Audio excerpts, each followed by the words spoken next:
आपल्याकडे ग्रामीण भागात कसं असतं की आपल्या शेजारी राहणारी जी लोक आहेत त्यांच्याबरोबर आपले वाद असतात, अख्ख्या गावाबरोबर वाद नसतात. आणि जे आपल्या शेजारी असतात, जे आपल्या आसपास असतात, ते आपल्या रक्तातली नाती असतात. आणि वाद हा नेमका यांच्याशीच असतो. त्याची कारणेही तशीच असतात छोटी छोटी, की माझ्या शेतातील जो बांध असतो 1 फुटाचा, तो बांध पोखरला, त्याच्यावरून भांडणं. किंवा छोटे छोटे प्राणी एकमेकाच्या शेतात गेले, एकमेकाच्या घरात गेले, अंगणात गेले, त्याच्यावरून वाद. त्यानंतर आपल्या जरी दारात इनिवा गाडी उभी असेल आणि जरी आपल्या शेजारच्या लोकांनी, आपल्या भावकीतल्या लोकांनी छोटी स्विफ्ट गाडी जरी घेतली, तरी मनात राग, द्वेष, क्रोध निर्माण करायचा.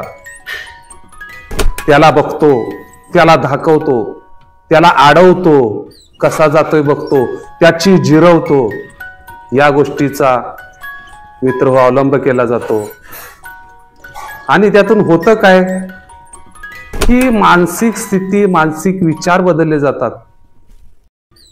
हे डोकं आहे, यामध्ये हे डस्टबिन नाहीये. यामध्ये कोणतेही वाईट विचार साठवून ठेवायचे आणि त्या पद्धतीने कार्यवाही करायची, असं नाही होऊ शकत मित्रांनो. चांगल्या गोष्टीचा विचार करा, विनिमय करा, मेडिटेशन करा, अध्यात्माकडे वळा आणि हे आपलं डस्टबिन म्हणून जे आता उपयोगात आहे त्याला एक डोकं बनवा.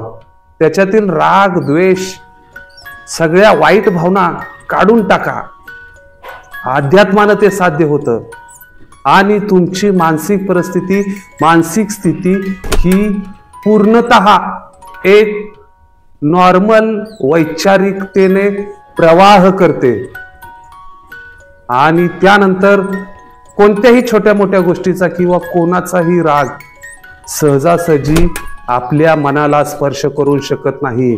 कारण की फक्त एकच गोष्ट आहे, अध्यात्म माणसाचं आचरण बदलू शकते, माणसाला नम्र बनवू शकते आणि प्रत्येकासमोर हात जोडून विनंती करण्याची किंवा हे वाईट आहे सांगण्याची फक्त ताकद अध्यात्मामध्ये आणि वारकरी संप्रदायामध्ये आहे.